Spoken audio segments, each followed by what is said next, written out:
Behold, brethren and sisters, it is another episode of the Gaming Memories Podcast, where I, your host, the Prophet, he who hath been anointed by the gaming gods themselves, even Miyamoto the Father, Kojima the Son, and Carmack the Holy Ghost, appeared to me, commanded I create the one true gaming podcast, simply by interviewing creative and interesting people about their favorite gaming memories growing up. Today, we have a creative and interesting person. Please let me introduce you to Swarm, aka Brandon Thomas Carroll, is a IDM, electronic, dubstep, slam poetry, aggressive vocals, dark cinematic electronic music producer. That's the best I can do to describe his music. He is truly one of a kind, and as if you are a fan of the show, you know I am attracted to unique personalities, and he is definitely that. I was already a fan of his music because I have my own dark electronic music project, Slave, S-L-A-E-V. You can go check that out if you like. So I was genuinely into his music, but didn't know much about him. And then he popped up on my TikTok feed with a funny video where he has a skit and he dies, goes to heaven, and gets in an argument with God. And it was super funny. So I started following his social media accounts. Turns out dude is super funny, makes great social media content on top of his music. And eventually I was like, I need to talk to this guy. Anyway, we geek out about all things dark and electronic music, plus dark video games. We geek out on Alan Wake 2, which at the time I hadn't finished the game. I have now finished the game and it's awesome. You should go play it. He would also agree you should go play it. Right after we recorded this podcast, in between recording and editing, he had a new song come out called Never Ending Night. It is based on Alan Wake. Please go check that out. I will have all the applicable podcast links in the description.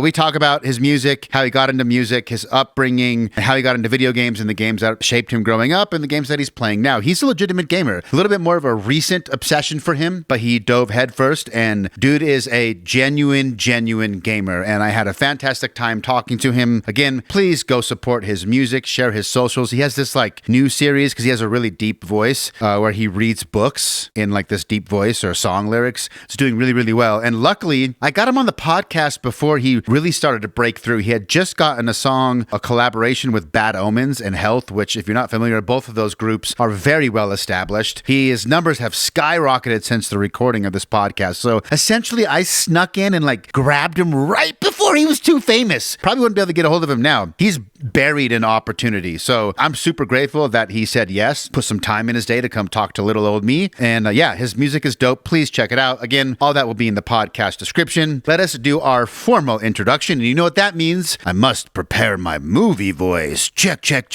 In a time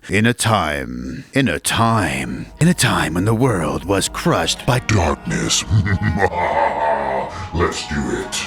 You are worth more than your brain says you are. Swarm, known by his friends as Brandon Thomas Carroll, started sculpting his sonically shattering saga in 2018 after a strenuous struggle with severe anorexia. In 2023, Brandon bravely broke down in a Forbes feature how this formidable fight forged not only his current character, but also the dark, deeply driven message of Swarm's musical mission.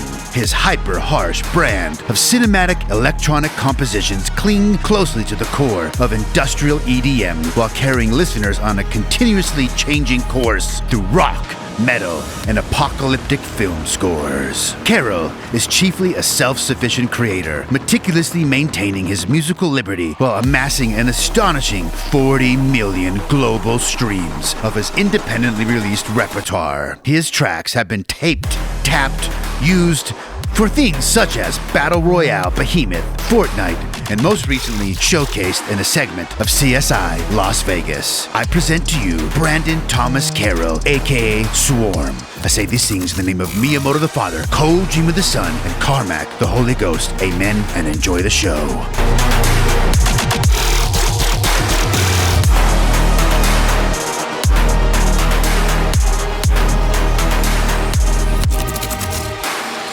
Swarm. The great and powerful Swarm. Man, I think you do that better than I do. Should we do the entire podcast in the movie voice? I think by the end of it, my throat may be in pain. I came across you, I was just telling you before we got recording, on TikTok. The first video I saw was April Fool's Swarm dies and goes to heaven. Talks to God, God sends you to hell, and then we have an MJK joke. I'm assuming you started doing TikToks to just bring awareness to your music, start marketing, or is it just for fun? Yeah, it's definitely for marketing, but at the same time, I just kind of initially did all of the funny videos because I like comedy. I would like to think that I have a pretty good sense of humor, but that's for everyone else to decide. But I'm glad you appreciated it.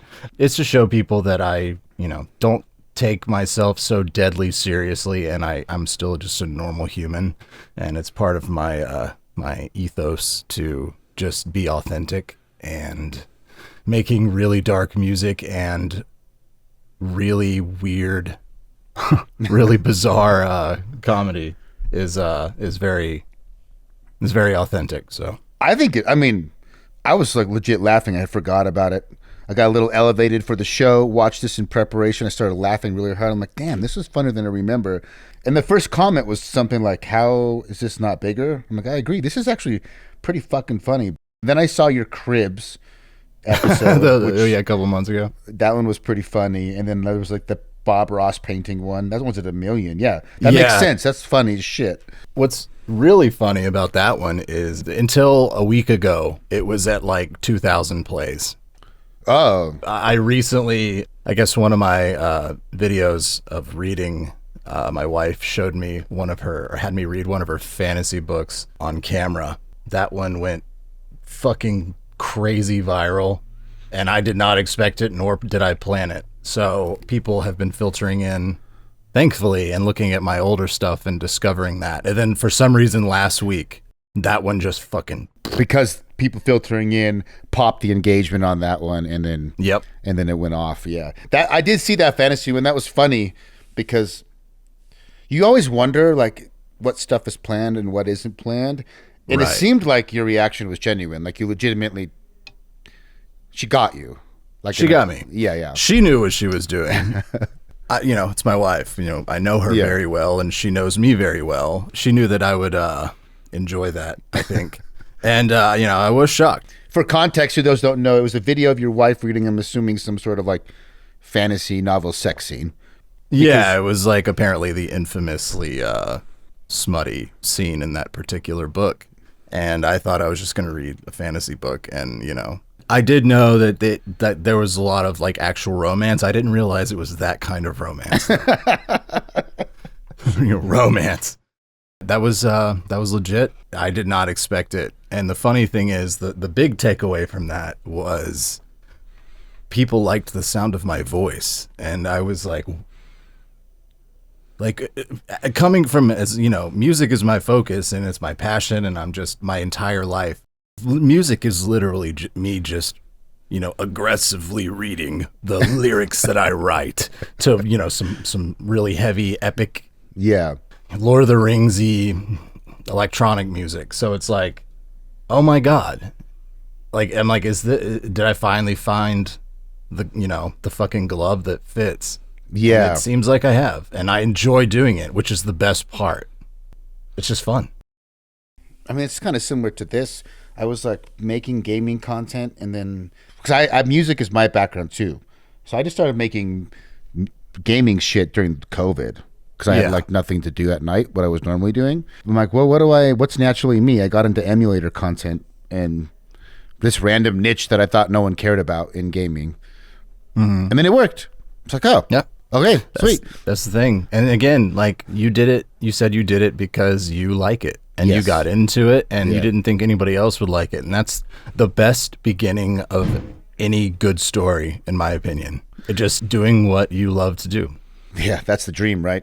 It is the dream. It is so much harder to accomplish that dream than I think any of us thought that it would be. Or, I mean, I knew it was going to be rough when I started doing music, but oh boy. I've been doing music producing since I think I started going for it at like 20, and I'm almost 40. Oh. And it's like finally like getting some momentum after all these years. Congrats. It's, man, that's the one thing that I always tell people. They're like, I've been doing this for so long. I'm just like, man, I don't have any cheat codes for you. There are no cheat codes, but you got to do what you love to do. So it's easy to keep doing it for a really long time. keep improving, and eventually someone will hear it. It will get into ears that want to hear it eventually. Eventually. Yeah. Being patient and is the hardest part, I think. And just getting better. You just don't realize you can just keep getting better writing songs, understanding like how do you be authentically you but still make your stuff better. Exactly. I've struggled with that with some other like people I've collaborated with. There's nothing wrong with trying to understand how to make a song more mass appeal. Doesn't mean you're selling out. You're just understanding like how to package it up in a more digestible way. And I feel like I checked out your song with Bad Omens. I've obviously listened to a bunch of your tracks since I first ran across that TikTok. Well, I appreciate that. And you do exactly what I'm talking about. You make authentically, your music is authentically you to your personality. I can see your background. You have this cool logo that you made for yourself, which is like, for those listening, it's like a floating silhouette and then like a orb under it. It's very like occult magic. If I'm playing a video game, this is like the most powerful dark rune. And you know what I mean? Exactly. Yeah. Exactly. And it's that right there. Literally, I painted it on my my magical mystical closet back there. So your music is dark, but your mix, your master, your song structure, all that stuff is like really polished. Thank you. I don't know how. What do you mean you don't know? Of course you know how. You did it. No, I know you know how. I've been doing this for a very short amount of time. I mean, I always knew that I'd be doing music for my life because I've always been obsessed with music. Like my mom, when I was a baby, said that my only toy that I cared about was a toy microphone. I finally decided to go for it about 7 years ago. 7 years ago. So I just have been learning as I go. One thing I do know well is how to fail enough times to learn from it. That is my biggest strength. And I keep beating down the door until something special happens. I've learned as I went, running and gunning with songwriting, and I love the music I make, don't get me wrong, but I'm continuously finding new ways to do things, and so that's why I say I appreciate it very much, and I do love my music, but I don't really know how I write some of these songs. There's many songs that I look at and I'm like, how did I do that? And like, I don't think there's any way I can make anything better than this. And and then you eventually do, though. Eventually I do, and I've stopped saying that because I try to affirm myself rather than doubt myself. So, but yeah, I appreciate it. Yeah, it's really, really good. I mean, did you do bands and stuff before, or just go straight into production? I did. I was in a Christian metal band. Nice. When I was 18 to 21.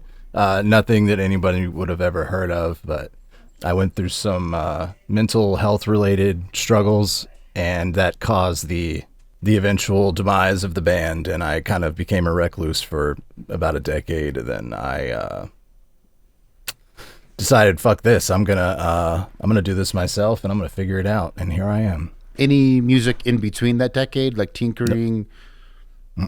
None. The first time I picked up Ableton was in 2017, and haven't put it down since.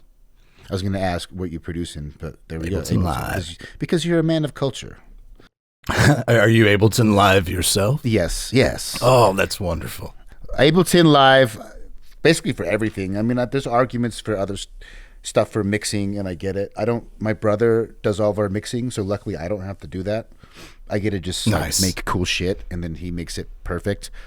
Man, that sounds so nice. No, it sucks for him. And we're trying to have a better creative. Like, I'm really good at sketching ideas, like fast. Sure. So I'll sketch like 50 ideas, and 10 will be bangers, and the rest will just bye, see ya, and then gotcha. we'll work on it. But he gets to basically fix my mistakes, and it's not as fun for him. So we're trying to figure that out. Doing it all by yourself and coming out with the product that you have. Like, I guess I've been doing music for 20 years, but I've probably only been producing in Ableton since 2010, so still a while, 14 years. Yeah, it's a good long while. I don't think people understand. This is more for the people who don't do music, and we'll probably formally introduce you in a second. People have figured out you're a musician, but The fact that you can put out that quality by yourself at 7 years, you are an above average talent. We can just be real Thank about you. that. Yeah, I really for sure. appreciate that. That's a lot of work. Like, I understand how much work it is to do it all by yourself, start to finish, A to Z. Do you use a mastering engineer, or are you mastering it yourself too? I do absolutely everything. There you go, dude. I mean, that's crazy. In 7 years to get to the quality you have, that's really good. Running and gunning, man. I know how to do things the wrong way enough to where I don't do them that way, and that is the God's honest truth. If I'm doing something that is not directly producing, I am watching a video on something I do not know concerning producing, and I just listen to it like an audiobook. I'm just constantly filling my head with these things, these just random YouTube videos that I'm not even, watching, I'm listening to, and people are talking about their methods of doing this and that. And so, I was like, oh, I file it away. I'm like, oh yeah, that would be, I should try that sometime. And maybe that'll help this issue that I always run into, blah, blah, blah. I appreciate it a lot. I finally am comfortable in where the mixing and mastering and everything is. What's the most important thing you wish you would have learned earlier? Like, shit, that would have saved me so much time. Ooh. Well, see, here's why I say that is I am not the fastest producer on earth. If, when it comes to, like, I have done some production and some writing for some other bands and artists. When it comes to that, I am just boom, boom, boom, boom. But when it comes to my own stuff, I always like to keep exploring outside of my comfort zone and bringing new influences in and bringing new ideas and genres and mixing and blending everything together into something new that I'm not the fastest. Now there's some songs that come together very quickly, and those are always very special for me because, it's a little bit rare. So what I would say though is what I wish I would have learned earlier is you can do stuff that is not, you haven't heard before, and it sounds kind of weird, but what I mean is, especially in electronic music, everything is very, very, very trend focused. A lot of labels look for a very specific thing, dubstep, or, whatever form of dubstep is very popular, or, basically there's always, 2 or 3 genres that are just huge in electronic music for a few years, and they kind of go away, and then another trend will come in. And I think what I would have learned, what I would have liked to have known is it's better to just do what you want, because that's how new things are introduced. Again, it sounds kind of weird and dumb, but you can be the person that does something different and spawns something new. And I'm not claiming to have done that at all, but I don't know many people that sound like the music I make, because it's very weird.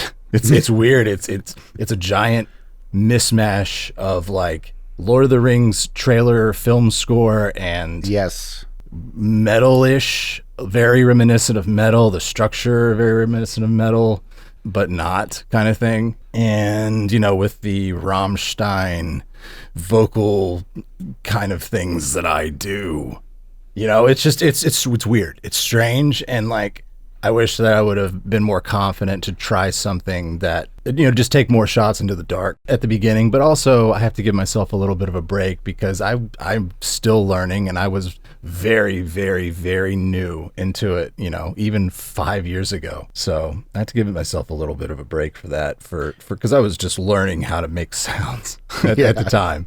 But I wish I would have experimented a little bit more and learned some weird techniques to make things happen in real life like they appear in my mind earlier. But it's never too late. I'm in this for the long haul, so I'm just doing all that stuff now and making up for the lost time.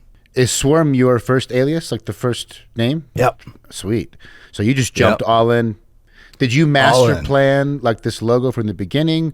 Did you have an idea of, like, at least the visual identity and sort of the direction you went? Definitely the visual identity, not this logo specifically. I had a logo, my text logo has been the same since the very first song this came in about 2 years later because I always knew I needed an emblem to go along with it that complemented it, but looked kind of like a tattoo, but also looked kind of like something, like you said, a rune, something you would see in, a Doom or something that was just like, yes.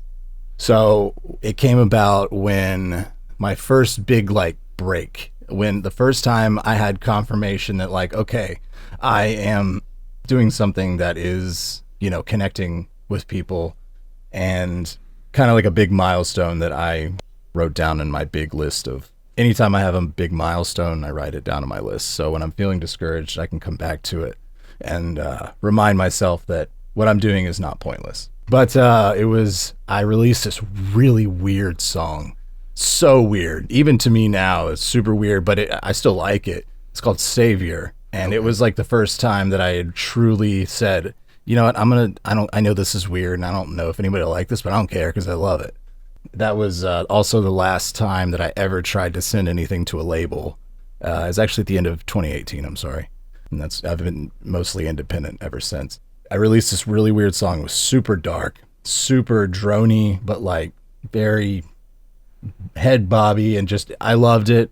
It was kind of a start of a new direction for me, and I sent it to some labels, and I got the most ridiculous rejection letters back. This is not good. You need to go back to the drawing board on what you're trying to do. And 2 weeks after I self-released it, Porter Robinson played it, huge main stage festival for 40,000 people. And I was just, somebody tagged me in a video of it. I'm like, is that fucking Porter Robinson playing my goddamn song? So somebody in the audience knew it? Yeah. Tagged you? Uh-huh. Sweet. So you had a fan in the audience. I did. Yeah. I think what happened is somebody took a video of it and uploaded it to somewhere and was like, what song is this? Okay. Or something like that. And somebody tagged in, holy shit, that's Swarm. And I'm just like, dude, what? And again, for somebody so new like me at the time, it was just whoa, that doesn't happen. I didn't send it to him. He just found it. Or whoever, if he has somebody out looking for new music, found it.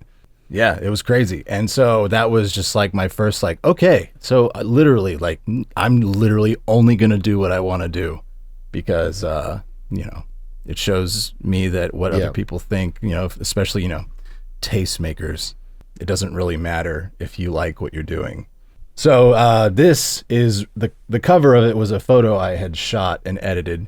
It was kind of like a half man, half tree. The lower body was a tree or a man, and the top half was tree branches for a head and arms. And I'm like, this is the symbol that I want. So the same guy, Don, that did the text logo, I told him what I wanted. I described it, and he goes, all right. And he sent it back to me a few days later. I'm like, bro, holy shit. That is literally perfect. And hasn't changed a single time since then. And it will not, because I love it.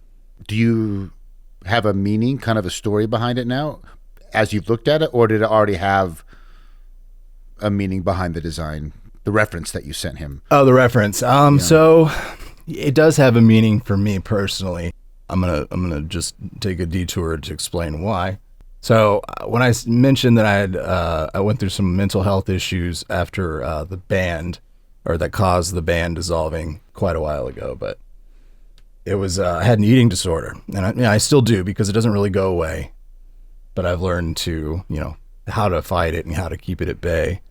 During that time, I actually got really into dark photography art, and because I was alone constantly, just all the time. And I just really started kind of expressing myself in photo form. So I do a lot of, self-portrait kind of stuff. It was very kind of macabre and had a lot of expression for me personally in it, and ended up becoming a lot of my album art early on. But that one in particular, I just had this mental image in one of my dreams that I'm just like, I could probably actually make an actual photo of that. So I took it. It's really cool. It's on the internet somewhere. Well, actually, it's the cover art for my song Savior, but I can't really pull that up right now. But it just reminds me of that time, and it reminds me of what I overcame, and it reminds me of how far I've come and how I can't give up. And that's also why I have it tattooed on my hand. It's going to be in my hand forever, you know? No takebacks with that one. And that's how dedicated I am to this project, and why I've been so grateful that more people have found me recently is because, you know, I've been just 150% always, and it's been rough the past few years, but I feel like I'm actually starting to do it, and I'm just really grateful. Yeah, again, I don't think many listeners will understand. I've been lucky enough to have a really good business. I started at a day job that meant I had a lot of free time to still work on music and not as much pressure. People just don't understand how hard it is. But if you're creating any type of content, it doesn't have to be music. It could be trying to do a podcast, right? I have a bunch of homies. All my stuff is sort of just fell into my lap. The only thing that I've actually went all in for was music. And I played in a bunch of metal bands, and it is hard. It is. It is so hard. And when you get a break, like I saw your TikTok stuff, and then all of a sudden I see you post something, and it's like, you have a song with Bad Omens? Like, that's a massive break. That was... that's like, holy shit. Like, he did it. Like, most people don't... Most guys die, you know, not physically, but they die... Right. The spark dies before they get to where you're at. I am, I'm just so grateful that I had that opportunity, and that so many things seem to finally fit together. And I finally found a way to consistently make social media content that doesn't kill me and doesn't, and is fun, like literally fun. Like, I can read shit all day. I love it. I have my little setup. I love it. But that happened after another video I made after the Bad Omens song blew up. Nothing like the reading book did, but it was just an introduction video. It just said, "Hi, I'm Swarm." Oh, yeah, I saw that. Yeah, it was good. And I gave the quickest little overview of what I've done and how I'm an independent artist, and I fund everything myself. Obviously, things like the Bad Omen collab, they're signed to Sumerian, so I don't have a choice in that, and I'm totally cool with, that kind of stuff. But all my own stuff, with the exception of maybe 3 songs, I've self-released and self-funded, self-marketed. And so I just basically gave people a quick overview of who I am if they're just now discovering me from the Bad Omens song. And that one took off. And I'm like, I did not expect that, but okay, great, awesome. Like, I love it if it's a video that's focused about my music takes off, because that's everyone's dream. But then the reading one happened, and then it was just like, oh, never mind. Like, that was very, very small potatoes compared to, I don't even know how many millions of plays are on the other one. But that was, again, it was another accident. I was just being myself, and it happened. And I'm just grateful that I have this opportunity to show more people my music. What do you think the spillover ratio of people who, like, they just love watching you read stuff in your voice? Do you think like 30% of them are going and checking it? Like, when you see the numbers of that and then you see your music numbers, what do you think the crossover ratio is, if you had to guess? You know, actually, I think I'm fortunate in that my music sounds like my reading voice. Yes. And so a little bit more, more aggressive version of it. And that's why I've been showing people that by doing these live recordings or live takes of my songs. But it's, I couldn't tell you for sure. I'd say about half. That's really good. Again, very, very grateful for that. But again, I think that is definitely, it was, again, the genre of reading goes so well with my music, and how, there's lots of orchestral stuff and just all of these really, really either ethereal or super dramatic atmospheres. And that is why I said it was a piece that fell into place that I should have seen earlier, but that's how it works. You don't force things, you let them happen. So I'm just really grateful that it ended up like that. And I have a blast reading these. Like, now, I take requests. Like, it's not a chore. It's not at all. Yeah. Today I literally posted a video of me reading the lyrics to Barbie Girl. in a dramatic voice. And it was so fun. And I did Call Me Maybe. Somebody asked me to read the McDonald's dollar menu. It was just, it falls in line with these skits and everything I've done in the past, but it's more focused. It's just more fun because there's less time involved in setting up green screens and all this other stuff, and going into After Effects and editing a video for a few hours to get random funny things in. And then that takes away time from making music. So having this is just a absolute fucking blessing. I'm jealous in the sense of you have something that works that it's requires less editing, right? You can turn it out fast. It works. Because my emulation videos are what like really blew the podcast up. But they take me like 8 hours to do, like 6 to 8 hours to do like a 1.5 minute video. Yeah. There's just tons of footage capture, editing, there's planning, there's testing, and I'm like, shit. I don't know. Like you said, you can't force it. But at some point I got to figure out another idea that's not as intense, right? That I can do more consistently. Then that's good. But it has to be genuine, right? You can't force it.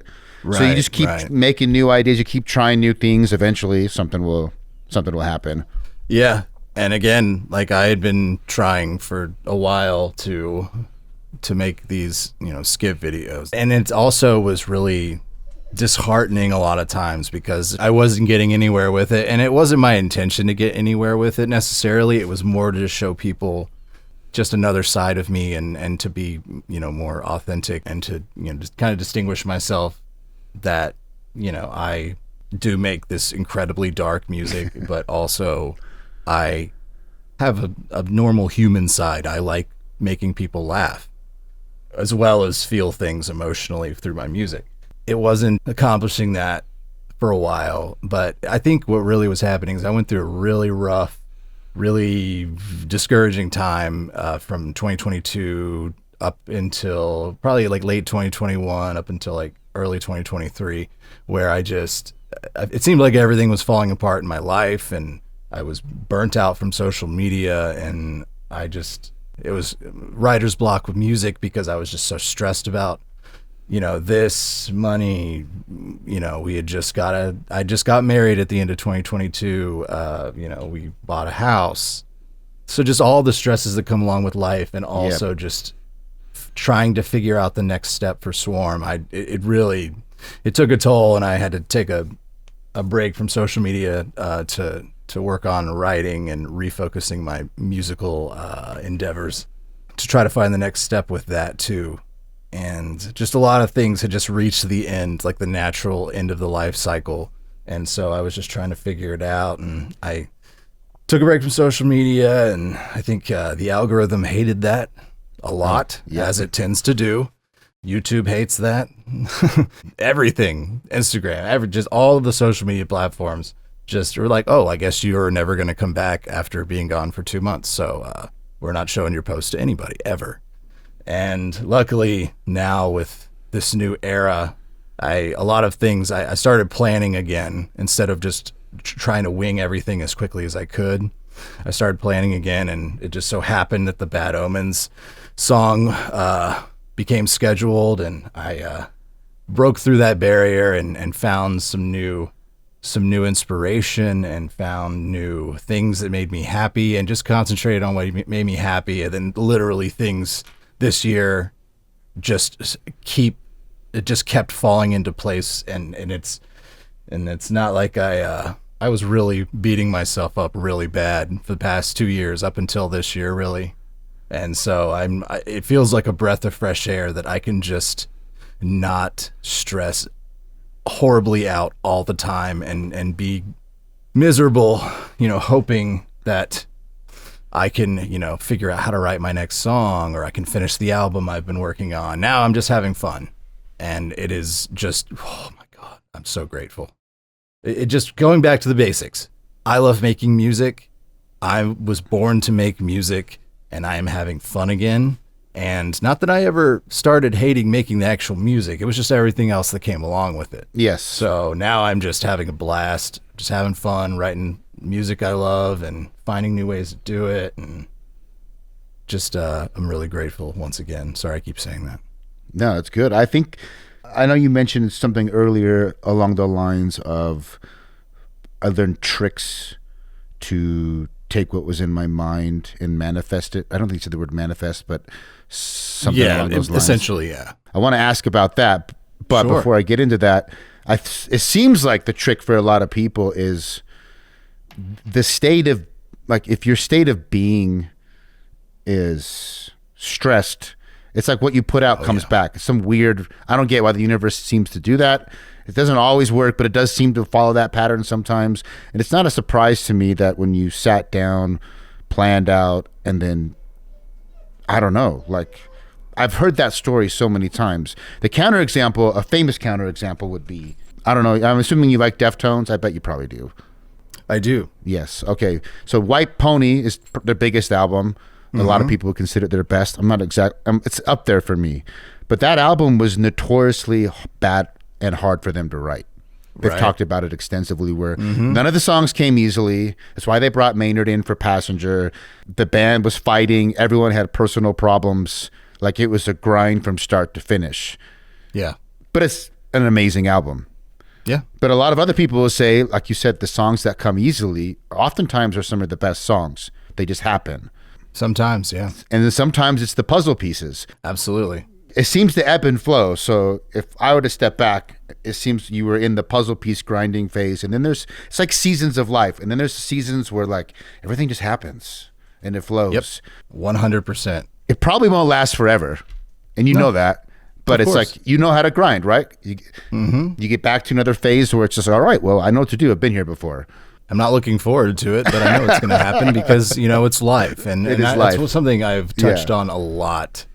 And I don't know if you've ever seen it. Like, on Instagram and everything, I've always been very open about what I struggle with and my mental health when, I feel like I need to share what's on my mind and on my heart if I, just because, again, it comes back to authenticity. One thing I've always said is it's really hard to deal with things when everything seems like it's falling apart. But the one thing, I have learned is the good and the bad, everything is a cycle. And unfortunately, the good is a cycle just like the bad is. And I know right now I am in a good cycle and I'm not looking forward to, life happening and, other things happening. But I think the biggest thing that I am trying to work on personally is to not fear that coming. You don't have to, like, welcome it. Like, yeah, come on, bring on the bad stuff. Yeah. That's ridiculous. That's fucking absurd. But dreading it is going to make it come faster. And it ruins the good time. Exactly. Yeah. And that is what I am currently working on now. And it's a lot easier said than done, but way easier. I don't have it. Man, I struggle with that all the time. Like, things are going good and it's like, well, when's it going to fucking fall apart? Yep. It's like, I almost like don't believe deep down we get programmed like we don't deserve to be happy. I don't know where that comes from.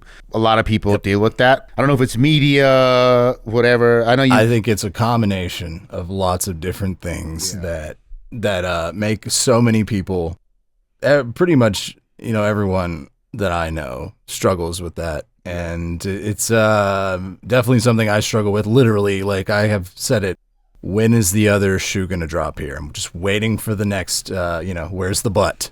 Yeah. I said that with this Bad Omens song before it came out. I'm like, something's going to go wrong. It'll get canceled. So what is happening? Yeah. Yeah, no, exactly. Like, what is going to go wrong here? Because it feels like this was too positive.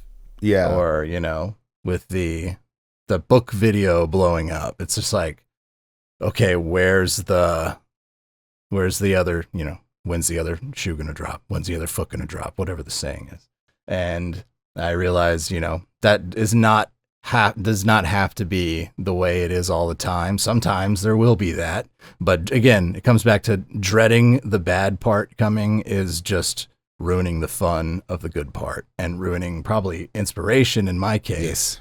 Because inspiration feeds off of something I'm enjoying. And if I'm dreading the end of something I'm enjoying, then there's going to be no inspiration, or it's going to be very limited and a smaller scope.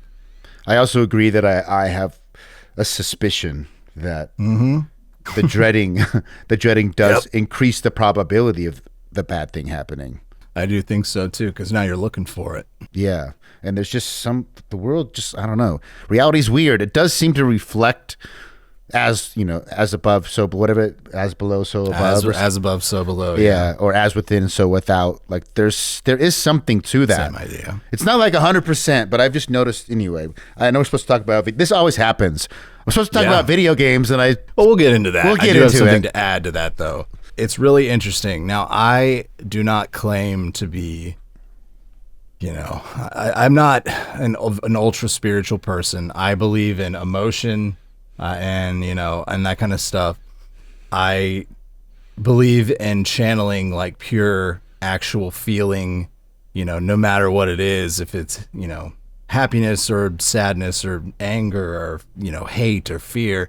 In my case, it's usually a little more of the negative emotions because, I have a lot of life that I am still dealing with and trying to work through. So there's this thing that my wife I need to actually start doing it. This is a good reminder. My wife got it from one of her friends, and I don't believe there's anything actually powerful about these words, but I think it's the as within, so without, as above, so below. I do believe that it is gradually shaping your mindset to, not dread things, look for the positive things. And I think that is the extent of this, but it's waking up in the morning and saying, I'm so lucky, I'm going to have a good day, something along those lines. And the only power in those words, in my opinion, there's nothing magic. It's just kind of priming your brain to look for the good and not to dread the bad. So I'm going to say it right now because I haven't said it in a little while. I'm so lucky. So yeah, no, it's that. And it did. It's funny because it's one of those things that you do, or, if you're like me, you could become superstitious of things. Like, oh no, I didn't say it today. Oh fuck. Yeah.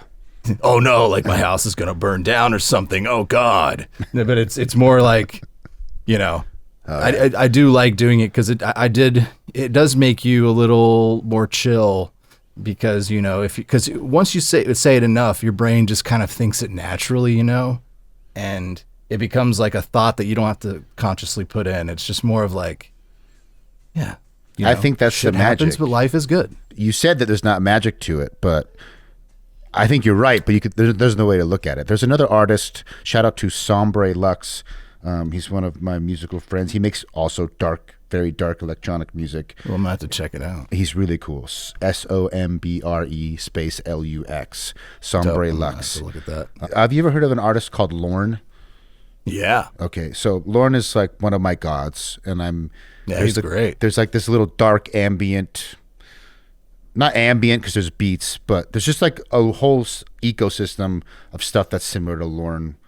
And that's where I thrive. And he's in that ecosystem, and he's really, really cool. And he sent me a book, or recommended a book, and I'm forgetting the name of it, but it's a guy who was in prison, and he's talking about magic. But what magic really is there's something about your mind, as within, so without, that, yes, the words aren't magic, I'm so lucky. Right. But priming your brain with those words is magic in some weird way.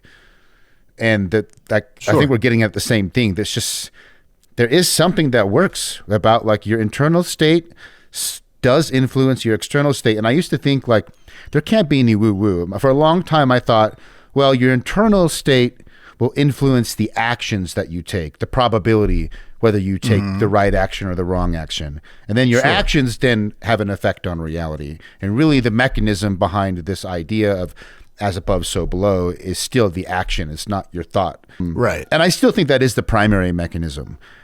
However, I'm starting to think there is an unexplainable element. And I know I mentioned in our email, like I've had unexplainable experiences. Most people I've talked to have unexplainable experiences.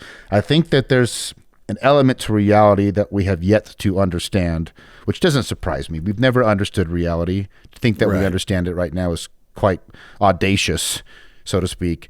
Yeah, I agree. I do think that there is, I don't know if it's magic, but there's something more.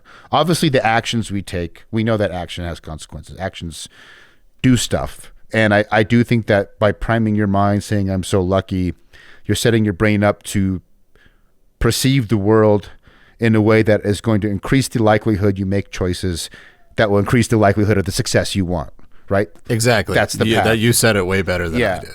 And that's where I'm at. But what I'm trying to say is, I think there is like something, maybe the word magical just means something we don't understand yet. I'm not saying it's Lord of the Rings magical, Right? But there is something more. I just get this sense that there's something more to it than just that. I think that is the primary driver that we can observe.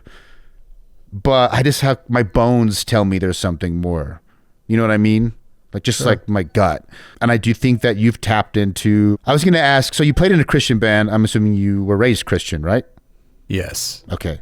And I make really insane, dark electronic music too. And I was raised Mormon.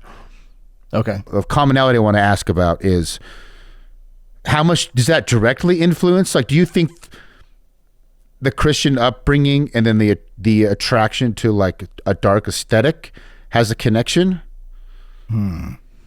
I don't think the aesthetic is connected. No? Personally, I think. Well, here are the two facts. I was raised Christian. 2, I was homeschooled my whole life, and so I developed differently than a lot of people might. Because I wasn't socially exposed or interacted with the people a lot outside of like church or what have you. So I think that was definitely a part of maybe why I ended up being attracted to darker things. I don't know if maybe I was just in my head more of the whole time. Was that from a young age Possibly. though? Like always kind of leaned? Since I was like 13 or 14. Okay. Yeah. I don't even know when the internet really got big or social. I don't know when Facebook even happened. Was it like, I don't even remember. What's the first thing you can remember that was like along the darker spectrum that you started getting into, whether music, gaming, movie? It was, I played baseball with some of my friends that 1 or 2 in particular are still my best friends. I remember we all just went to, Walmart or wherever, Best Buy, got CDs. And I remember getting Headbangers Ball from, the MTV Headbangers Ball from, disc and finding, Meshuggah, Static X. Ooh. I listened to both still. Rammstein, that's my favorite band in the whole fucking world still. All these bands. And I'm sure that is probably what shaped it. But I mean, even at that time, I already had long hair. Okay. And the baseball coach, called me Hollywood because I had this fucking long flowing mane. Yeah. And, my teeth. That definitely was a big part of it too, because I was listening to when, a lot of people were listening to, I don't even know it was popular back then, but like I was listening to Meshuggah and fucking Kuna Coil and, even shit like Evanescence and Linkin Park. I still love Linkin Park. God damn. Jesus Christ. R.I.P. Chester, man. God. You have to at least give him respect. Like, I understand if it's not your thing, but Linkin Park, course. Come on. Shaped my fucking taste in many things. God. Hybrid Theory and Meteora, those 2 albums were very influential. Unbelievable. So instrumental in my musical tastes and probably a lot of other shit too. I remember even like at that point I was still in church when like Hybrid Theory, dropped, and like me and those same friends would just be at church camp, like fucking in a fucking log cabin on a ski trip retreat or something. That just fucking exactly like shut up. And we were just going off. And Static X, I remember we had Static X's Machine CD, and that's when we all just were like, okay, we're gonna find the heaviest shit we possibly can. Then we start getting to Casey Strain when that came out, and fucking. I've always leaned more towards the industrial side of things. There's so many fucking bands, but Static X, Rammstein, obviously, like I said, my favorite shit ever. And it's just been ever since. I'd still listen to mostly metal, especially industrial metal, but obviously a lot of industrial in general, like, Nine Inch Nails, Health, all that kind of stuff. But all of that started happening around that time, and I'm pretty sure that's probably why I just never grew out of it, because why the fuck would I? Because it's fun. So what I was trying to get at is like, okay, why? Right, there's a bunch of other kids, right? And they probably ran, like I remember I ran across Static X and Rammstein early, and I liked them, but I didn't stick to it as hard as you did. I stuck to some other hard stuff.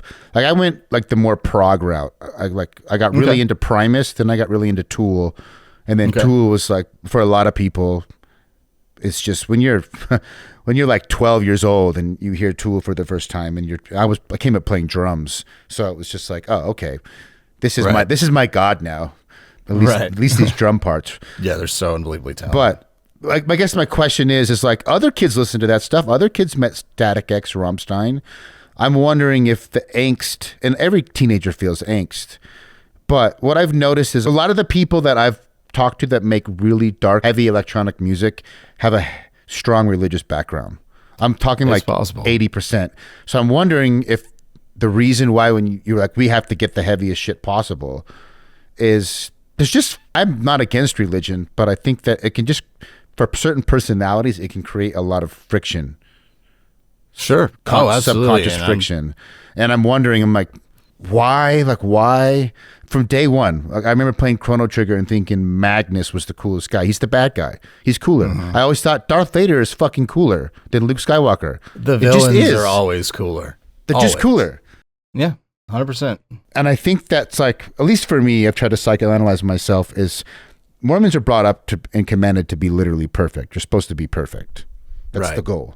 And it's like, I'm not perfect. In fact, I'm like, I have a lot of darkness in me.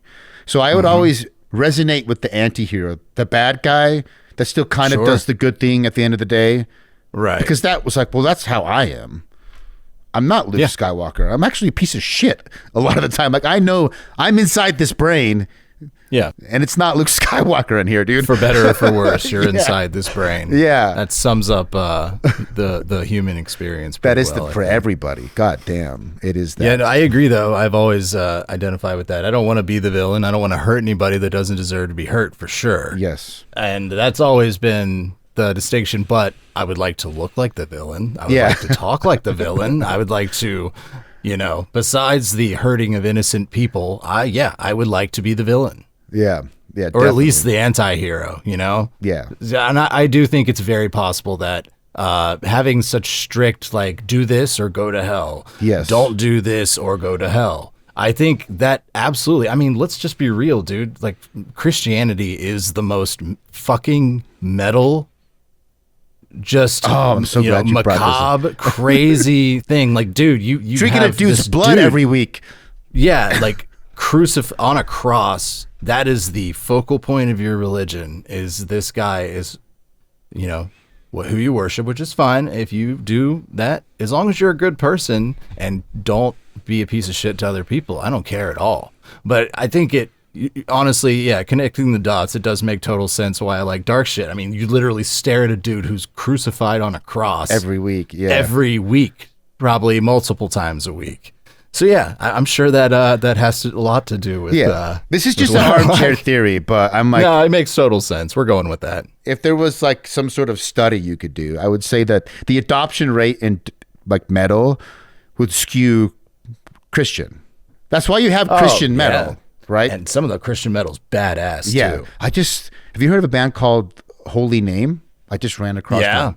Yeah, I just and, saw. they friends with some of my friends in Impending Doom. Impending Doom is nuts. I'll have to check that out.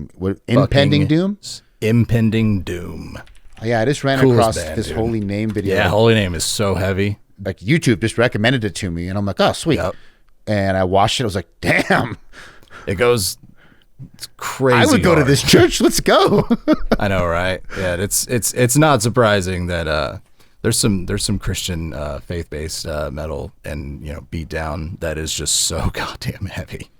Which I'm cool again. Like the singer of Impending Doom, Brooke, a friend of mine, and he is the realest, nicest, just genuine dude. And he knows how I feel about religion at this point in my life, but we. It's not something that we approach because we both respect each other's point of view on it. Yeah. And those are the kind of people, especially because, it's just cool people. As long as you're nice to other people and aren't a piece of shit, and if you're treating everyone, as their religion says, that as you would like to be treated, fucking Sweet. right on, man. Yeah, let's Do go. It is heavy metal. You watch, especially like Catholic imagery. I love Baroque Catholic imagery. Catholicism's brutal. I'm on Pinterest all the time getting references from that. Like that's where a lot of the foundation of most of these Christian groups have, descended from that line. And so that influence is still there. And in Mormonism, I think you should look it up because it might be cool. Do we do baptisms for the dead? Like a full-on occult ritual. Right. But you don't really, when you that. come up in it, it's like everything's white and holy. But when you stop back and think about it, it's like, I'm getting baptized as a proxy for a dead person. This is some necromancy shit. It's actually pretty dope. And I don't believe it anymore, but I still, we take a lot of these ideas from Mormonism because brand-wise, we make super dark electronic music. Baptisms for the Dead is a fantastic song title for that aesthetic. Oh, absolutely. 100%. It sounds like a card, sounds like an ability in a game. Like a Magic the Gathering card. Exactly, yeah. Baptism for the dead. Yeah, exactly. And I think Christianity, Skip 3 turns. In general, I look a lot at like Gnostic Christianity. I think is super fascinating because it's more like magical occult mixed with Christianity. But we got to talk about video games. And Sure, I got an idea. I know you're younger than me, but what year were you born? 1989. Oh, okay, you're closer. You look fucking young, dude. You drinking blood? What's going on? What do you think? What else would I drink? Water? What do you think is in this cup, my man? Yes, I drink water. I drink lots of water. I had another guest she's dope as hell. Shout out to Gray as Dust. She's like goth, industrial streamer, like crazy. Every stream she does is like crazy makeup, different, like she changes her getup all the time. Like not cosplay because she's not dressing as other people. Right. But it's her own shit, right? Sure. She has permanent fangs. I love that.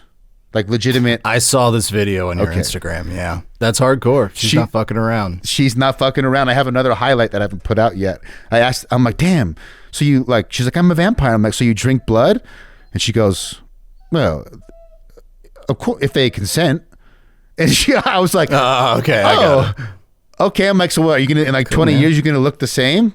And she's like, we'll talk in 20 years. And it was just like, I'm like, I don't know if she's just, she's fucking with me a little bit for sure. But I'm also like, she might drink blood. From what I saw, I could see her as being very deadpan fucking with you. But also, maybe not. Again, she has fangs. She has real fangs. So, Yeah.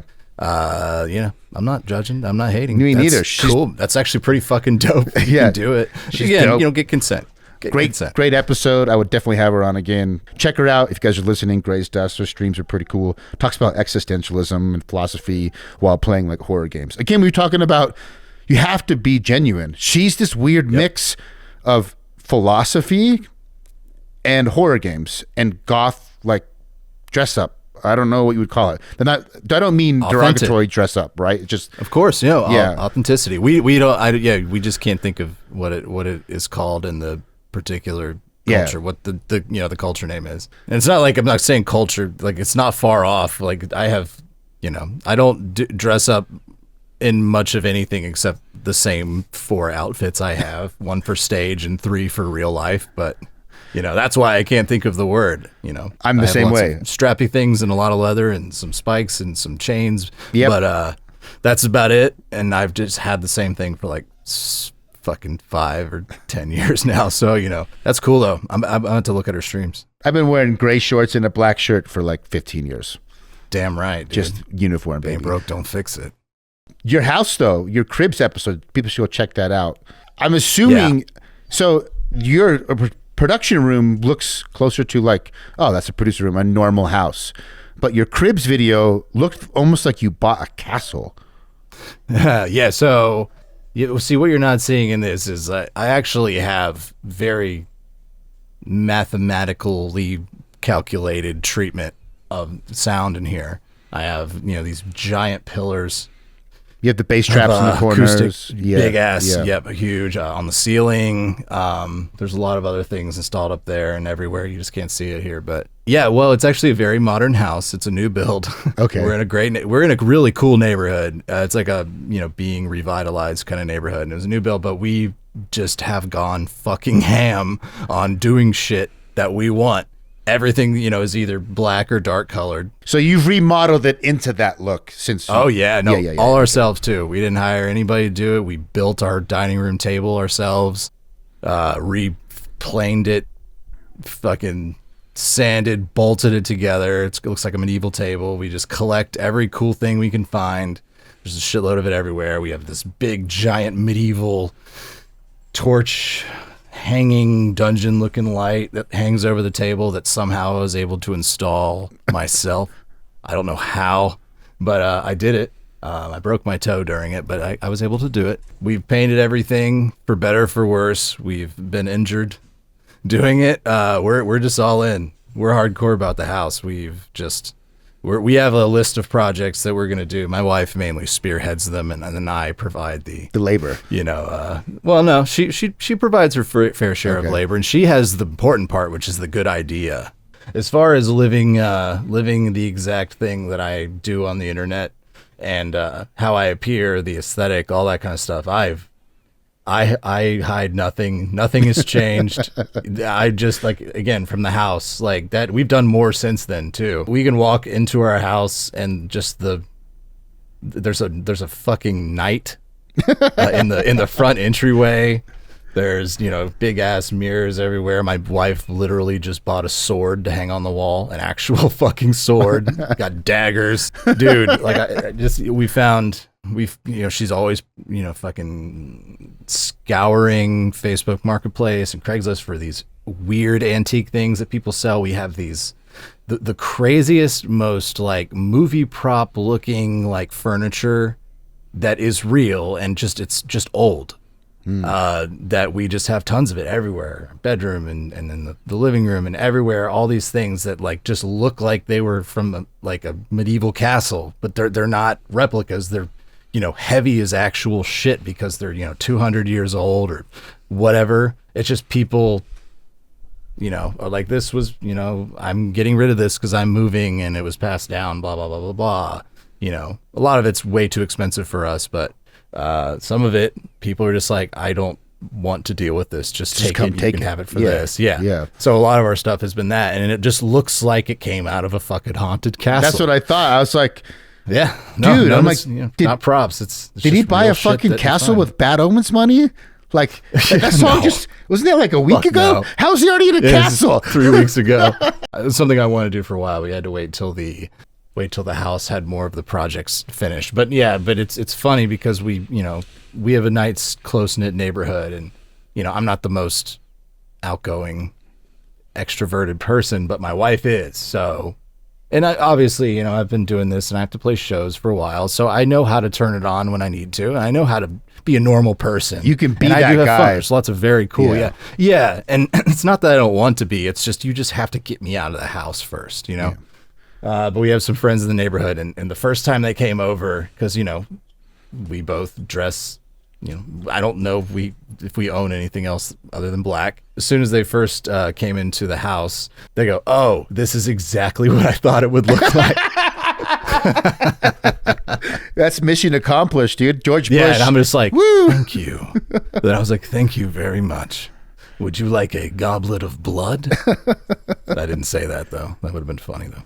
You could dead-eye it probably. Like I said, if I didn't know you super well, I saw you in my neighborhood, I'd come over and you were like, yeah, dude, I drink blood. Here, try some.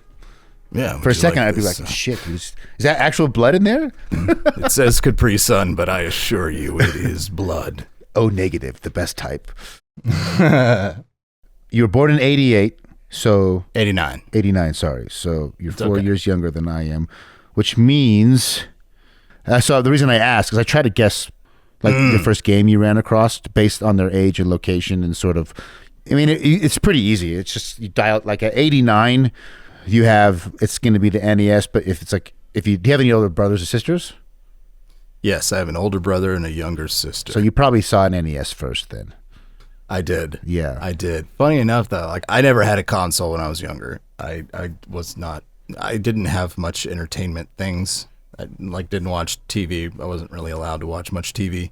It's not that they were against video games, as we didn't really have a lot of money. So whenever I played anything, it would be over a friend's house that had a console or anything like that. But it was, I saw kind of every incarnation of it. But the first earliest memory I can have of playing a game was Star Fox 64 on, N64. I had seen NES and SNES, but I never really played it too much. I'd play a little bit of Mario, and my friend had a Game Boy that he let me borrow, a Game Boy Color that he let me borrow, and I played Pokemon on it when I was like going to my brother's baseball game or something growing up. But yeah, I never really had one of those.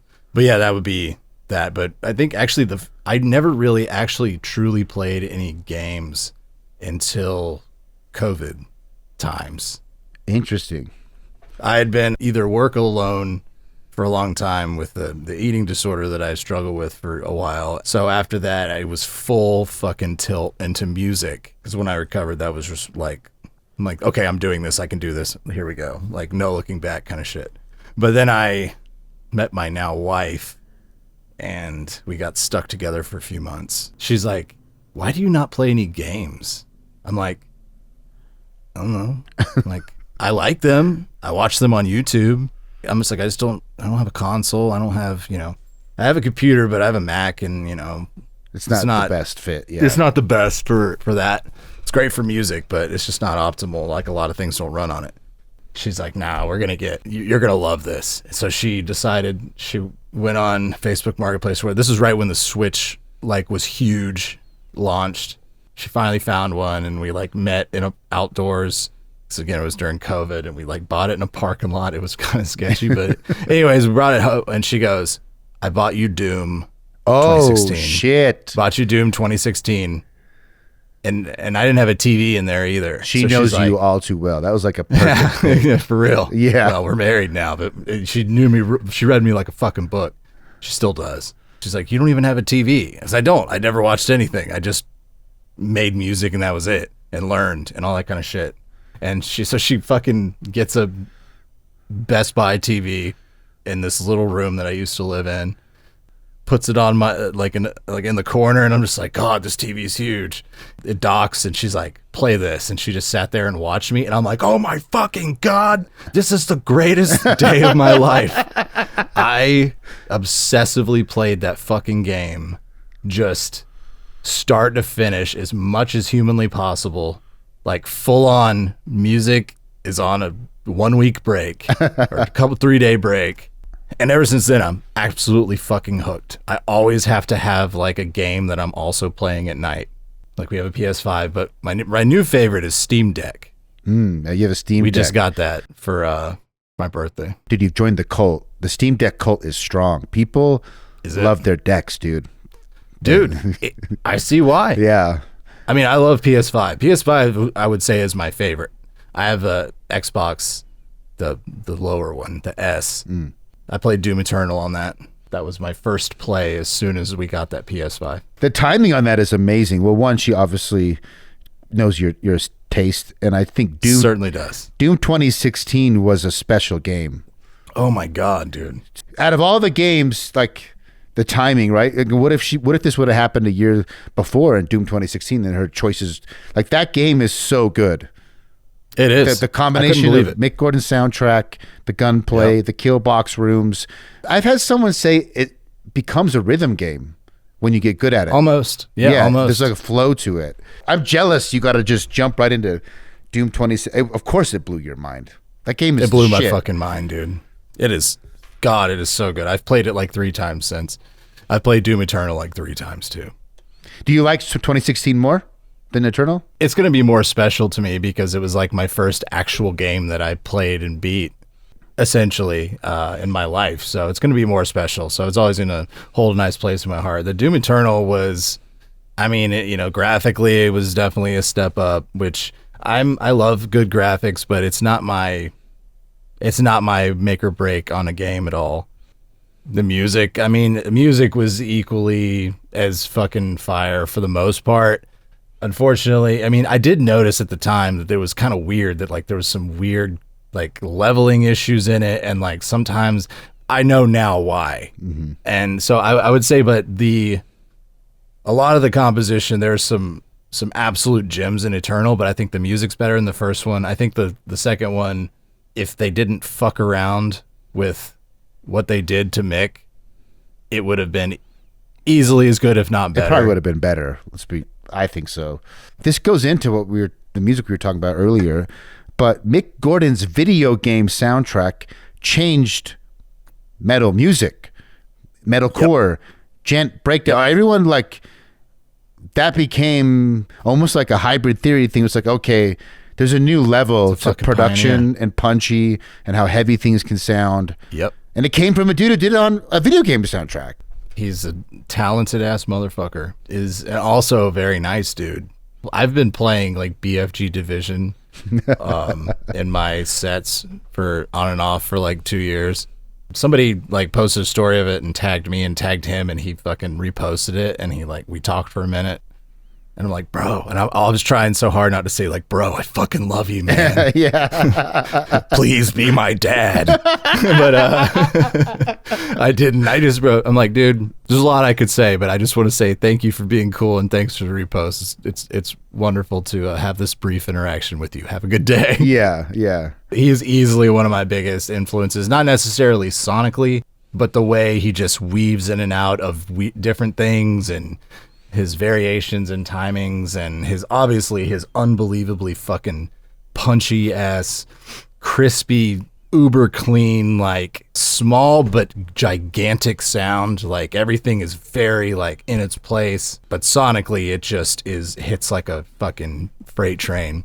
He's a very big inspiration, and also just like the things he chooses to work on, and the different styles he can kind of go into. It's not just all metal. Yeah, he does a lot of things well, and it just kind of all is cohesive to who he is. That game just changed the entire my outlook on music. Period. You're one of many, and I have no it's doubt. Deserved for sure. Absolutely. My wife is in the video game world. She works on a small, but grown considerably, the factory building genre of games. Mm-hmm. Yes. It's called Tectonica, and it's a really cool game. It's a very cool style for the automation style factory building games. Very, very cool. Which leads me to my next question, that you might be in a similar position to Mick Gordon one day, where someone wants you to make music for a film or a movie or a video game, and because industry is industry, someone might want to pull a fast one on you. It's probably going to happen with the success. It might be 100 good times, and then there's going to be that one fucking guy, right? Of course, yeah. No, I'm sure there will be. If you could get asked to work on any video, speaking of, so let's say you get a gig for a video game, what would be your dream video game to do a soundtrack? IP, or maybe people to work with, a development studio? If you had your pick. Soundtrack would be horror, one that's very dreadful atmosphere, something. It wasn't fully horror all the way through, but the Alan Wake 2 is my favorite game of all time right now. Something like that, that's very story driven and has a lot of ambient, like dreadful atmosphere, with then some parts of action where I can really get the fucking choirs going and shit. Honestly, like a Souls game would probably be amazing. I don't know if I could do the level of crazy orchestration they do during the boss fights, but I will certainly try. So I would like to do that, because I would like to focus more on unsettling music, more subtle, and then also have it contrasting parts. I don't know exactly what I would like to do, but like as far as a developer or anything, I changed my mind. I like Bloober's games.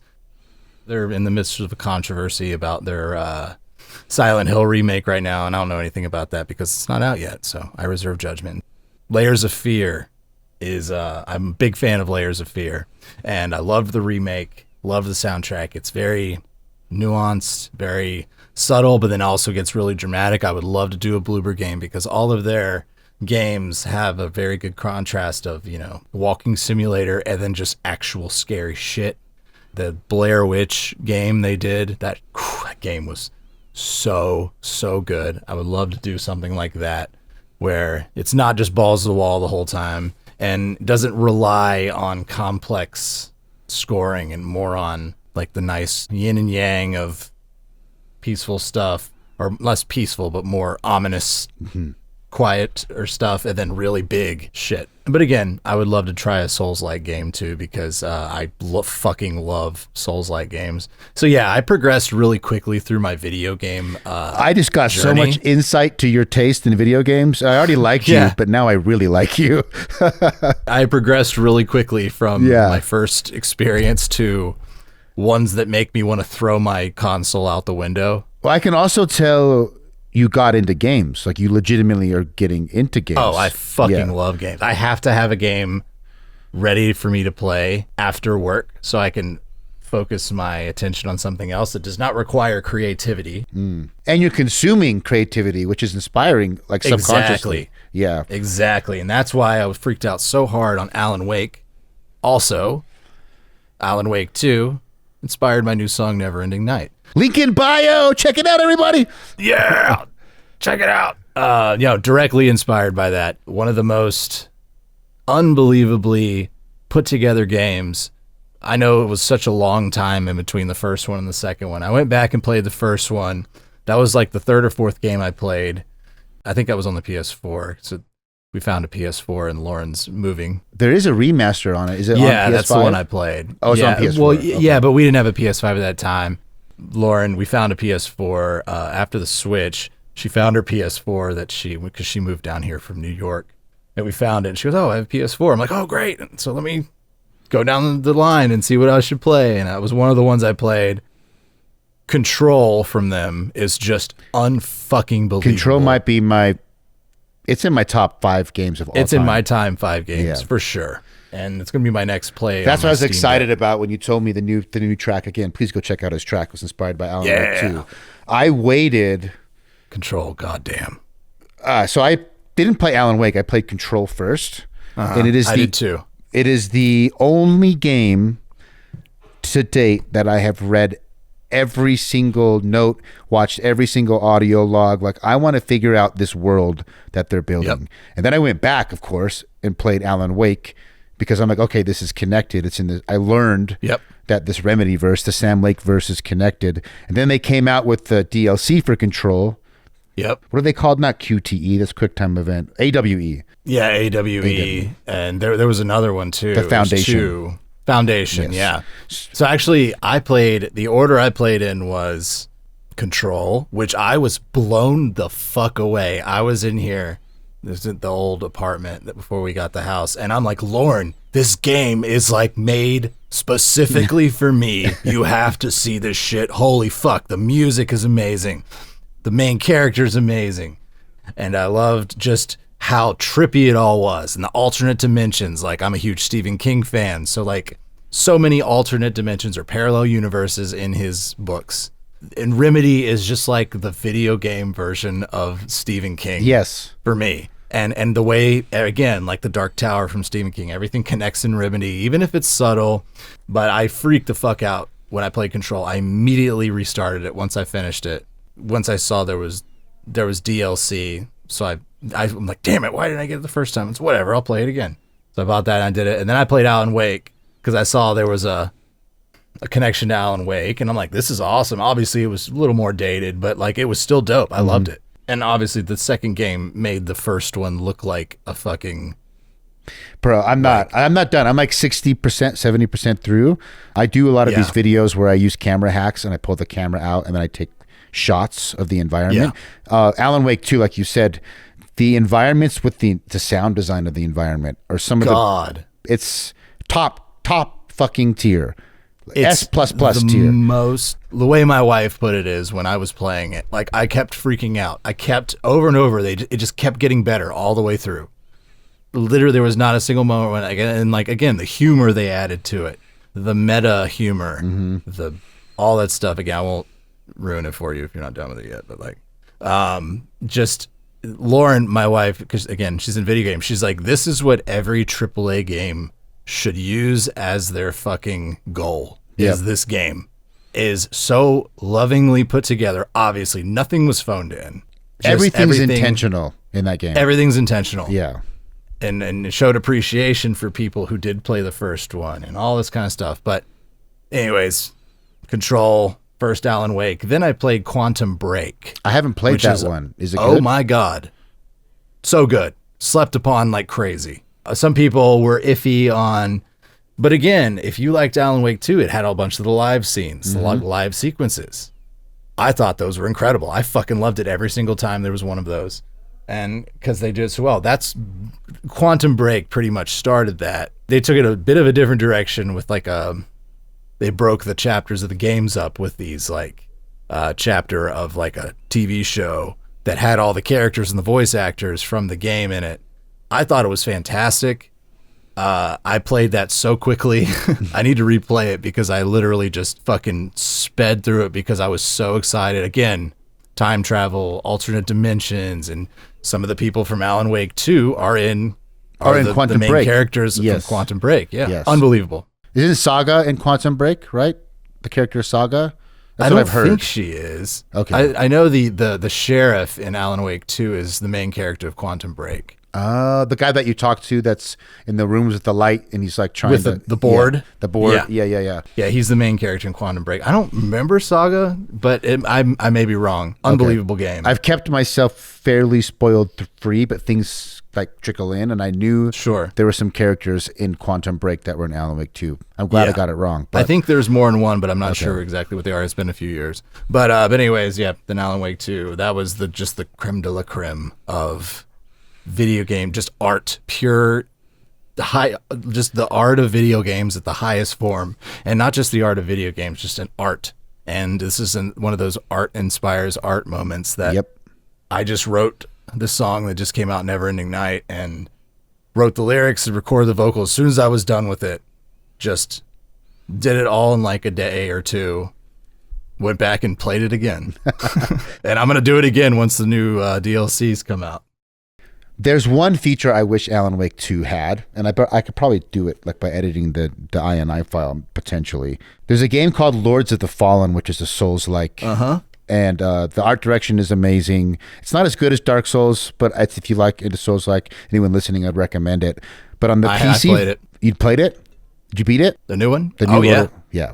Loved that game. I fucking loved it. I know that a lot of people People are hating on had it. various but- issues yeah. with it. I thought it was unbelievable. In my opinion, again, I played the Souls games after I finished that one, but in my opinion, it was easily on par with. Yeah. After they fixed the initial performance issues. There's a new patch too that's like a week old. They fixed even more. The final 1.15 Right. patch. Yeah, I it's saw that. running amazing now. I already beaten it, but I Awesome. booted it up just to see I get a higher frame rate essentially, and I do. The art direction, the environments in that game. Unbelievable. My favorite beauty of camera cinematography video I've ever made is that game so far. But it had a feature. I'm a little bit hard of hearing. I think just too many drums and concerts and ear infections as a kid fucked my ears up. And so sometimes like it's hard for me to hear this, like the dynamic range when the ambient sound bed is like very subtle, but your sound Sure. effects are loud. I want to turn it up I agree. to hear the ambient sound bed to get the details, but then it's like too loud. But most Right. games, they'll give you music, volume, SFX, and speech. Yeah. 3 to 4 sliders. Yeah. Lords of the Fallen allows you to separate sound effects from ambience. Yeah. I did notice that. I had that shit cranked. I turned the SFX down to 50. Then I play the game at a decent volume, and I'm like immersed Yeah. in the sound Sound bed. was amazing. And the sound bed in that game, and I wish Alan Wake, what I was trying to say is I wish Alan Wake 2 had that. It doesn't. Yeah. In headphones, I it's a agree. better experience, but I like playing with my monitors and my sub. And there's Right. been a couple times I'm like I just did the underwater, the sunken loop where you fight the girl, like the ghost, the drowned lady, Oh, yeah. right? And the reverbs and the water and the detail that went into the sound design of that area, I kept turning it up and then all of a sudden like something would happen. Oh, fuck. It's so loud. Right. Yeah. Did you use the, I forgot what mode it's called, but there is a mode I remember because I turned it on. There is like a That was like a nighttime mode, Yes. which is it compresses everything together basically to keep it more consistent volume. consistent. Yeah, that did quite a bit for me, but also I was playing on my surround downstairs, so it didn't really matter if something was loud. I think I saw that, but maybe didn't understand what it was. I need to go try that. Yeah, it did a lot for me. It made everything way more in the same volume range. That game But, is. I do agree. so I do good. agree that everyone should do that. I Lords think of you Fallen should is give us the option. I mean, I don't know how much Absolutely. work it is on the back end. I asked this too. I had a producer on last episode that came out, not recording, Mux Mool. He's done a video game soundtrack, and I asked him, did they like give you a frequency range where a certain amount of the sound effects? Did they give you things to work around to carve out space for? He's like, no, I didn't. They didn't. I got to see some footage of the game, but none of the sounds were finalized. Right. And he's like, I just delivered them music. And I asked, are they like sidechain compressing using track spacer or ducking, like, when the sound effects come in, are they ducking your music and stuff? And he said like, I don't actually know. I'm going to go back and play the game because I think they have to be. There's got to be I some think of they that. should. They would have to be because especially as loud as some of those sound effects are, it would make total sense that it was multiband ducked, or at least track spaced or soothed or whatever, and on with sidechain on. That makes total sense to me. But also, I'm sure there's plenty of games that are not. But I would imagine those are probably a lot more harsh when something does come in, because then you're stacking a shitload of frequencies that are probably building on each other. Yeah. And that's probably why a lot of it's so harsh. And I wonder if that makes it is it under the hood more difficult to give me that ambience and SFX slider in the back end? Or is it something they can just like check? It depends. It depends on how it's built, I guess. Yeah, it just depends on, because a lot of these, like that one in particular, like Alan Wake 2, I know they use their own engine to build the game. I would imagine it would be pretty easy, but also I don't know. I just don't know. It depends on how, like, whatever the code they used for the menu is, it might... they've done a few updates where they've added some accessibility features, and that seems like one that would be really good. Maybe they did testing in the night mode where everything was dynamically similar, was better. I don't know. You'd think it'd be pretty easy, but maybe not. It might be more difficult than I thought, or it's just not. It could people be. haven't thought about it. But Lords of the Fallen, shout out to them for doing that. Alan Wake 3, Swarm is your guy, dude. Let's go, Sam Lake. If you ever run across this, Dude. Swarm is your guy. I'm trying to figure out. I want to, because they're really interactive on Twitter. I want to show them that I made this song I was super inspired by without sounding too like, Check out my music, like, guys. check out my Yeah. music, man, or like hire me. I don't want to. That's not my intention. I'm just trying to figure out. This game inspired me so much that I wrote a song about it. You don't have to listen to it, but thank you for making the game. It's a very fine line you have to walk, because I'm genuinely not asking them to do anything but see it. Yes. I'll figure it out, but that's one of my upcoming quests, is to figure out how to do that and present it in a way where it's not fucking dick ridey. Well, all of those games, and I don't know if it's Sam Lake or some, obviously he's the main man behind the creative vision. There's other people that are helping him. I don't know if it's him, course. but music is a big part of that entire universe's quirkiness, right? You have the Ashtray Maze sequence in Control, Oh my god. which is like one of the greatest sequences. God, it's so good, man. It's the oh my god, that's I have a save for the beginning of that sequence. So if sometimes I don't want to play all the way through Control, I'm like, I just want to play through Ashtray Maze because it's so awesome. I have the same for another. I'm not trying to spoil Alan Wake 2 for you, but if you're... I'm fine. That's what I was going to bring up. So I don't know if there's more musical sequences, but I did the one where the old gods of Asgard are like playing and Alan Wake is dancing and you're going through like the museum. of all the that streams. one. Yeah. Come on in and listen, lost words you've been missing. All the fire you're bearing, the eye of the darkness, your light. That is the greatest video game moment of all time for me. That is straight up. I cannot tell you how giddy and how fucking like giggly I was going through that. I'm like, oh my God, this is like my entire brand in one thing. Creepy, had dark shit, really goofy meta shit, and also like great music and just mind fucky of like, because it was a maze and I got lost a couple times, and you know, then there's people fucking running at you, so it's like whoa, shit. I look forward to the moment when a game can top that for me, because I love my Souls boss or my Souls-like bosses. This just gave me so much visceral joy that I literally played it. I made a save point right before it too, just like you did with Ashtray Maze, and I've played it probably 50 times. And every time I'm like, Lauren, come watch. I want to do like a video specifically breaking down. But again, I'm trying to think about be genuine, right? Breaking down moments in games that are a big deal to me. When that sequence started, I was like, oh my God, this is the Ashtray Maze of Alan Wake 2. Like, I'm here. Like, I kind of figured there would be a sequence like this because Ashtray Maze was such a popular portion of Control. And so I'm like, what are they going to do? Like, but they can't copy the same formula exactly. They did not. And they did not. And at first, I'm like, because Ashtray Maze... Well, and again, Alan Wake 2 is a survival horror. You can't jump, you can't float, you can't levitate, do all this cool shit. So you couldn't do the Inception thing that they did in Ashtray Maze. But the layers of meta, the farther I got into the sequence. And do you know, does this sequence have a specific name? I don't remember. We Sing. We Sing is, okay. Yes. We Sing is the name of the part. The We Sing sequence. WSS. I'll remember this. The We Sing sequence.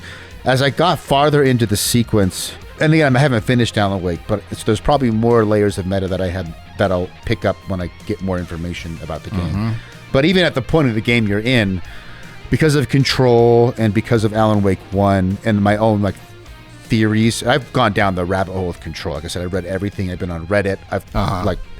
So I had a lot to work from. And this mix you talk about, the mix of, I don't know how to explain it, like campy. Like the right type of campy, tongue in cheek with, but yeah, like really classy horror, not like gore slasher, like psychological, very classy. That's a good way to put it. Elegant. It's that movie with Kevin Spacey and Brad Pitt. It's one of the best murder mysteries. Seven. I think it's called Seven. Like we were talking about. Really, I'm not saying they're the same style, but the underlying first principles thought process is like everything is intentional. This is like very handcrafted, very bespoke. Oh yeah, very specific. And the Remedy verse, whatever, in this We Sing sequence is the only thing in gaming. Like I don't think Control and Alan Wake 2 are perfect games, but we were talking about being genuine in your music in the beginning. There is nowhere else you can go in all of video games are you going to have this experience. Yep. There's only 100%. one place to go. Remedy games. Yep. That's why I like them so much. Again, it's as close to perfect as I've ever played a game, but it's not going to be, nothing's going to be perfect. There's always going to be things that some people don't like, but they put, to quote Ron Swanson, they whole ass that thing. They whole ass one thing, and that is whatever game they're working on. That's why I love them so much, and I hope that I can meet them or something one day. I just want to like shake his hand. Just want to shake his hand, like, Sam, I love you. I love your team. I started stalking him online because I just respect him. Like, he's hilarious. How did this guy? How did he master? I don't think he master plan. He's been building it. It's probably a mix of. I know George R. Martin says like, it's you. You have the architect part of building a world, and then you have the free flow, and you kind of let it lead you. Right. And there's a balance. Right. I'm sure Sam Lake is somewhere in that range, but I was just really interested in like, how did he build this? Like, who is he? What's he doing? Right. And his whole social media shtick of having coffee that is also meta layers in with the goddamn games. Yep. He lives and breathes his creativity. Like 100%. It's him. Yep. That's why it's awesome. He's another person that lives the what he does. He does what he loves, and he just lives it, which is so fucking awesome to me. That's why, again, another reason why I identify with the games. Anybody who's ever worked for them has nothing but nice things to say about them. Obviously, nothing's going to be perfect, but they seem like they have a good work environment and people stay there a long time. Yeah. It's just one of those things that I just feel so good supporting. So whenever it's time to buy Alan Wake 2 again or whatever, I'm going to support it. I'm going to buy it on my Steam Deck or something and play it on that because I just love supporting good shit. Yeah. It's just so lovingly crafted because it's very, very rare now to find something that obviously had so much love and time put into it. And we need more of that shit, you know? We do. I don't want to rant too much about them because I rant about Control a lot. I am pretty far into Alan Wake 2, and it might... You said it's your greatest game right now? Number one game? It's my favorite, yeah. Yeah. It's going to be in my top 5, maybe top 3, depending on how it sticks its landing. Right. We'll see, but I'm not too worried. That's why I can't talk too much about my song. But I'll just say that the reason why it resonated so hard with me is it came in a time where I was already writing my album about the subject matter that the end is inspired by. Okay. And so when it hit it, I'm like, oh my God, I've literally been spending a year of my life before playing this game writing about this specific subject. And now I just played a game where that was the point of it. So that's why I fucking freaked out. I'm excited. You've got me even more excited. Yeah. I love it. I love it. It's amazing. I don't think they're going to completely stiff the ending. There is a lot of threads and a lot of connections to both Control and Alan Wake. So I'm wondering, as you get farther, I'm pretty far. Like I looked at the chapters on the guide. I have like 4 chapters left, like 2 from Alan and like 3 from Saga, I believe. I'm pretty close. And I'm thinking like, man, I think I know where this is going. I think I know how they're going to put some of this together. I think I figured out this connection and that connection, but I know I'm going to be surprised. And the game is the pacing of the game is one more thing I wanted to bring up. I'll usually play 1 or 2 games at a time, depending on what content I'm creating. Alan Wake requires you to you can't do other stuff while you play Alan Wake. This is not a game where I'm going to play, but I'm going to talk to my kid and get something done and come in and out, stop in between this point. No, if you're going to play Alan Wake 2, only play at a time when you can shut everything else out. Yep. And otherwise, I think you're doing yourself a disservice. Yeah, no, you got to fully appreciate it. Yeah. So what now after Alan Wake 2? What's next? I'm playing, I played through the Dark Souls. I'm just kind of concentrating on that because I have a lot of inspiration at the moment. So now I found that playing the very tough, challenging games like Lords of the Fallen, I loved Lies of P, went through the Dark Souls. I'm on Dark Souls 3 right now, playing those at night and also alternating if I'm not feeling up for it because, they are challenging. They are. If I'm not feeling up for it on a certain night, I play Stardew Valley on my Steam Deck with my wife. I was wondering, I was going to ask about that because I try to give someone a genuine recommendation, and I do keep track of my my hit rate of the guest. And I try to follow up like, hey, did you try that? And did you actually enjoy it? I'm not batting 10 out of 10, but I'm batting okay. If you ever have the chance, it's very cheap. And I think if you're playing Stardew Valley with your wife, if you want to just cry, you and your wife want to cry together. Spiritfarer. Have you played it? We've already played it. Yeah. I liked it. I loved the emotional content. My wife was hurting from the story. I wasn't. I really appreciated it, but it did not tug on my particular heartstrings enough to make me cry. But my wife, it wrecked her.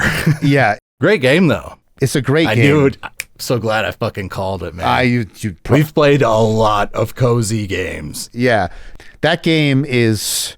I don't think I wept. There's only been a few... I don't know if any games made me full-on weep. The ending of Last of Us 2 did get to me. We could talk about that if you haven't played it, or if you have played it. I haven't played it. Okay, we can't talk about it. You should.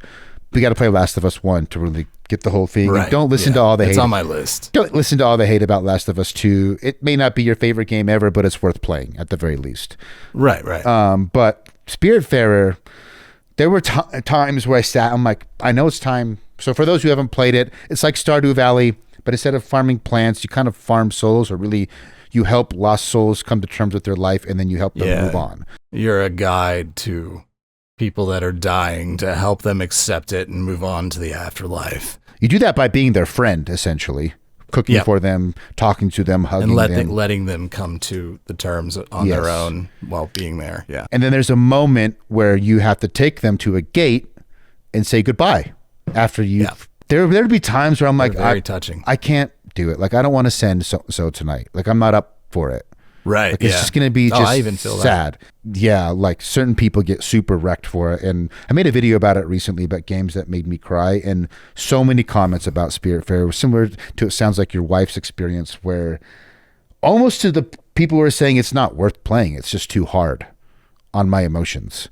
It was exhausting, even for me, which it takes a lot for me to cry, but I'm not afraid to do it when it happens. I cried fucking when I finished the Dark Tower series recently from Stephen King at the end of it. 'Cause I was, well, not at the very end, because the very end was just chilling. But up until then, you know, when people are, I won't spoil it. When certain people in the book eventually come to their natural time to go, I cried. But that one, it was very, very lovingly made, and it did not make me cry, but it made my wife cry, and I see why. And if I could see if I was in a certain mood, it would make me cry too. But I was very touched, regardless. It was very sweet. Very sweet game. So you cozy game with your wife if you're not feeling up to the Dark Souls challenge. Yeah. Otherwise, you're gonna. Did you beat Lies of P? Because that game's pretty hard. Yeah, I did. That was my first ever Souls-like game, Wow. and goddamn, was it a doozy. that game is. But it was the hard. first one that like actually snagged me in for the first game, you know, because the first game it's a big thing. Like if it's one of the really, really, really challenging ones, or like a lot of them don't really have like a very obvious story to them. And I think that's why you got to kind of like piece it together. But that was why Lies of P it finally got its claws into me, and I finished it and didn't give up on it because it had a very, very forward-facing story, and I'm a sucker for a good story. And so that was my entry point into it, and I just loved it. I mean, it took me 100 hours, but I did it. Yeah, I haven't beaten it. It's just again, it's hard. punishing, It is dude. so hard. And I've played a lot of Souls-like games. I'm not like anything special, but I'm familiar with the formula. I've beaten almost everything minus Sekiro, and I have yet to Yeah, beat haven't Lies played of that P. Lies of P is an amazing game. God damn, is it hard. But it's fun. It's very rewarding, and I love the story. I absolutely love it. I love the opening, the idea of after you lie for the first time to go into the hub area at the door, and the Yeah. puppets, and then it's like Lies of P, and it's, I don't know, it's cool. The directing on it was incredible. Yeah. I'm going to replay it at some point, but I got other ones I got to get through first. Now the first two Dark Souls, now they have not a forward-facing story. It's very Yeah. lore heavy. Is that a miss with you? But the gameplay's good. Yeah, it's not my preference, but the gameplay is fun. And so that's why I usually juggle. That's usually when I'll juggle another game that has a story, or I'll kind of just focus on writing music like outside of it, because I have to do different things so I don't so I can keep focused. But I really, that's why the actual Souls games are not my favorite, to be honest, is because the gameplay is impeccable. I mean, it fucking, it is the standard of those games, for obviously, like they're the namesake. For me personally, there's just not really a story. There is, but it is up for you to read the descriptions of everything to piece it together based on lore, which is not my favorite way of doing that. I respect it though, and the gameplay is so goddamn fun. But like for Lies of P, that's why Lies of P's finally got me. Bloodborne had a little more, I felt like a little more story forward. It was still very similar, but I still was kind of confused like the whole time. Just like, I don't know what's going on here. I was trying to figure it out. I got a couple parts, but like, and then I'm like, you know what? I wonder if they made like a story trailer when they released this game, because I only played it a couple months ago for the first time, and I played the story trailer game, or the story trailer when the game came out, and I'm like, yep, that's everything I already knew about the game. I have no idea what's going on still, but okay, cool. Yeah. But yeah, Lords of the Fallen had a little more story too, I feel like, with the lighting of the beacons and shit. Yeah. I enjoyed that one a lot. That's another reason why I enjoyed it a lot. But yeah, it's not my favorite. So, and you're playing through Dark Souls 3 right now. Mm-hmm. How far are you? The Pontiff boss with in the Ethereal of Boreal Valley. The snow one that has its starry clone. place, right? The snow, Yeah, it's a yeah. cool It's cool cool, location. yeah. Great locations in that game. This, for some reason, the bosses in Dark Souls 3 are a lot less, to me, a lot less hard or difficult or challenging compared to the ones in Bloodborne. But the areas leading to the bosses are unbelievably difficult. Yeah. For some reason, Bloodborne was like, clearing the areas was mostly okay. There's always going to be parts, but like the bosses are just way more punishing. And then I jumped in, and then I played this, and then I'm just like, holy fuck. Like I just absolutely getting annihilated in the areas leading to the bosses. And the bosses like take me, there's some exceptions, but for the most part, it take me 2 or 3 tries. And then I'm like, okay. And then I would get fucking dominated in the next area leading up to Yeah. the next boss. But I'm not used to that, but I mean, I'm having a blast. It's fun. I thought Lords of the Fallen was harder than any Dark Souls game. I think Lords of the Fallen was by far the easiest ones I've played so far. Really? But it's different strokes for different folks. Yeah. Damn. The first boss is by far the hardest in Lords the of the wing Fallen. chick. Yeah, by far. I was like probably like attempt number 20, thinking I've played probably something like that. so many of these games and I cannot kill the first boss. I don't know if I'm gonna be able to beat this game. I can't. If this is every boss, I don't know if I have the That's willpower. exactly what I was thinking. That's exactly what I was thinking. Yeah, it's have you done Hero or Elden Ring yet? I haven't. They're on my list. So I'm not super into like samurai warrior stuff. And like I tried to play Neo. Yeah. I wasn't big on it. I don't know. I've just never really been into that specific kind of thing, but it was okay. I didn't, again, it wasn't really much of a story. So I didn't really, that combined with the fact it was a lot of, fast paced style of it a lot, but I just couldn't get into it because I just, a lot of people like martial arts and all that kind of stuff. It's just never really interested me because I would rather it be, somebody that looks like they're going to fight the biggest dragon on earth with a giant choir behind them and like fucking black wings and shit. I would rather have that than, A samurai. Exactly. Yeah. Nothing against it, it's just not for me, but Just not your- I'll play just not Elden your Ring aesthetic. next probably. Elden Ring is. I would love to catch up with you after Elden Ring Yeah, of and kind of course. see where you place it. I think that Yeah, I'm interested in that too. it's obviously the biggest commercially of the from software. Commercially, it's the biggest game. I think that as far as open world design, again, because the rest of them they're not really open world, but Elden Ring is like I have never gone through an open world map with no map, by the way. There's a map, but there's no mini map, right? Which I think is amazing. Talking about little things, I don't want a mini map. I want to be engrossed in the world, and they design the map and visual markers and sort of cues to help you know where to go, where you don't have to just stare at the bottom right hand of the screen with some dots and some lines. Like when I play Grand Theft Auto, really I'm looking at 1/4 of the screen 80% of the time. I don't like it. And Elden Ring, they just nailed it when it comes to open world. Now, the combat wise, I have a suspicion you'll think it's the easiest, but that's because the game has the most builds and most options, and you can cheese the game. You can put together builds that are just outrageous. Gotcha. Or you could do like a level 1 playthrough, and it's the hardest one of them all, probably. Right. It's up to you. We'll see how I'm feeling when I start it. Sometimes I'm feeling extra self-punishing, and maybe I'll do that. But we'll see how I fare with Dark Souls 3 first. I got a couple rapid fire questions, and we can start wrapping it up. All right. I know that Alan Wake 2 is your all-time favorite game, so I think I know where you might say this. But aside from the soundtrack, if Bill Gates or whoever, some billionaire disassociated asshole came down and said, Swarm, here's $500 million. Make whatever game you want. Hire whoever you want. Yeah. What are you going to do? What are you going to make?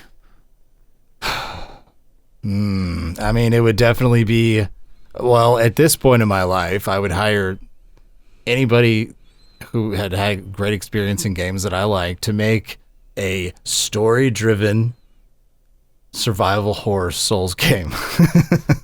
It would be the bosses, the crazy epic music, which I would make, of the Souls and the Souls-like, but it would have this front-facing story of like Lies of P but it'll be survival horror based or survival horror inspired. So you would have the best of all of them. You would be epic soundtrack, crazy epic soundtrack, but with lots of great substance in the story, but crazy huge bosses and creepy as fuck in the overall tone of it. I have a suspicion you probably write stories in your head all the time. Sure. Would you just hire someone and say, figure something out? Or would you be like, I want the story to be around these themes, these concepts? And if so, what would they be? I mean, anything that I do is going to revolve around, anything Swarm does is it will be revolving around mental health related themes, definitely emotionally meaty content that is like a personification of real life struggles. And so I would definitely want to be very heavily involved in that. And I know I could not do it all myself. So I would say I wanted to be I would basically say, like, here's the themes I would like to use. How can we do this in a way that, does this? Or I might have more than that, but I would definitely be right there with the story part, because that'd be very important to me. If you could hire anyone to help you with the soundtrack, who would it be? I mean, Mick Gordon's great. Mick Gordon, I loved Jesper Kidd. Or Not Kide. familiar. I never played Dark Tide either.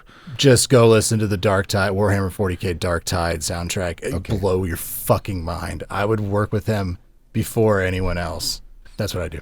What game has made you cry, if any? Hellblade, I was going to ask if you played Sensua's Sacrifice. Yeah. second favorite game of all time. Okay. Oh my God, when does that? The new one comes out on the 20th. It's coming out right? soon. Like really soon. I am Yeah. fucking so goddamn ready. That one got me. Because that's all mental health related. Or, That was one of the yeah. most inspiring. That was the second most inspiring game I've ever played by So far. and did that get you to cry? Did it get you to break? Oh, it got me real teared up at the end. Nice. So, because it was so gut-wrenchingly heartfelt that I was just overwhelmed. And that's usually when I cry. It's not necessarily out of sadness, because I'm overwhelmed with just an unbelievably real, raw emotion. And that game delivered it several times. So real. Never seen a depiction of mental health anguish like that ever. And, as much as, again, like Alan Wake 2 is still my favorite game, like the realness and the rawness and the emotional intensity of Hellblade I don't see how that could possibly be topped.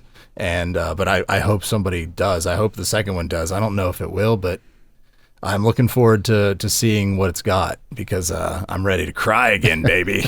I remember when that game was coming out, I was reading a lot Fucking of unbelievable. the hype for it, because I enjoyed Ninja Theory all the way from their first game. I don't know if it was their first game. The first game I played was a launch title on PS3 called Heavenly Sword. Divisive. Yeah. And then they put out a game called Enslaved, Journey to the West, or I think it's Enslaved, something Journey to the West. I've been following them, but what I read, and I'm assuming you probably heard this, but maybe for the listeners who haven't, when they were doing research for Hellblade, they interviewed a lot of people with serious mental conditions, and they modeled the voices and the sound design around what people described their psychosis was like. Right, and professionals too, like mental health professionals also, just so you know, they weren't exploiting people. Oh, They yeah. had Yeah. therapists and their volunteers, patients come in, and also doctors who are, have masters in this kind of shit. Just anyways, please continue. I think that, again, we were talking about details, every detail being intentional. And I think the average person, audio oftentimes, problem is I love audio, I like music, I love soundtrack, all that shit. Like we're both into that. But also for the general consumer, really good music and really good audio almost should be invisible. It should be perfect and fit the moment, but it shouldn't distract. It should only immerse you. And I just think a lot of people, the feeling of Hellblade works so well, they may not realize part of why that works so well is if you go back and replay it, especially in headphones, and you turn it up and you start listening to the sound design, Yep. you're going to realize there's so much detail there you probably didn't pick up on.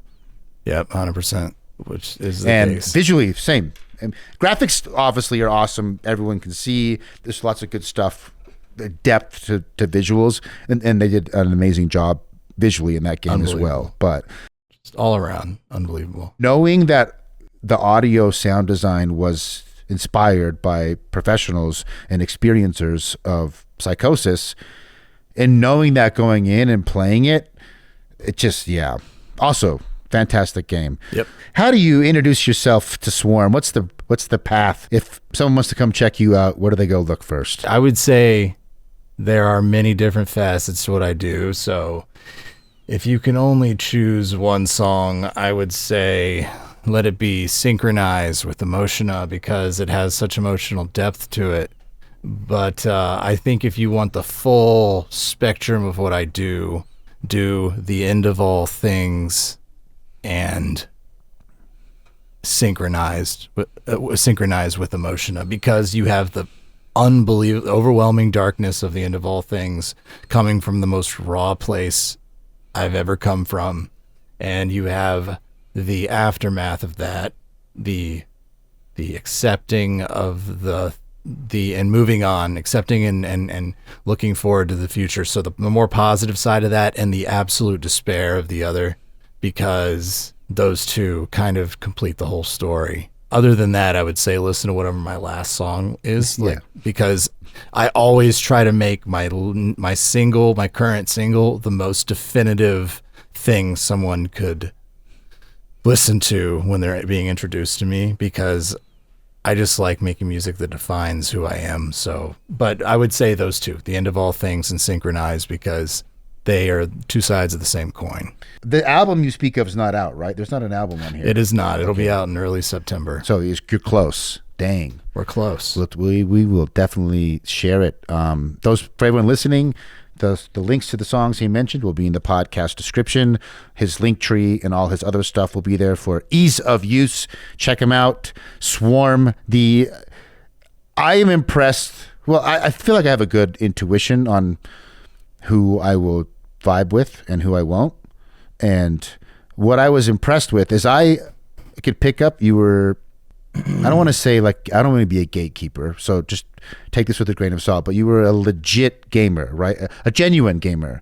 What surprised me is how recent the hobby is for you and how quickly you developed a sense from someone who's been gaming their whole life. It's very important to me. Like I felt like a kindred sense right off the bat, but you've developed that in a short period of time, just like you've developed very impressive skills, music production in a short amount of time. Thank you. I think you get like super obsessive all day, every day. Oh my God. Yeah. I can see it. I can feel it. I am an incredibly passionate person, and that often turns to obsession. Do you ever listen to the same song on repeat over and over again? Absolutely. Okay. Yeah. I feel more of, people think I'm crazy, but sometimes it's like, it's this song all day. Yep. For whatever reason. Especially, I do a lot of visual art and listen to the same song on loop. Yeah. Super. I'm grateful that you came on the podcast. I know that your Thank you success, for having me. Your success has been very recent, but if I'm going to be completely, not recent, you've been grinding for a long time, but recently you've had great breaks. Right.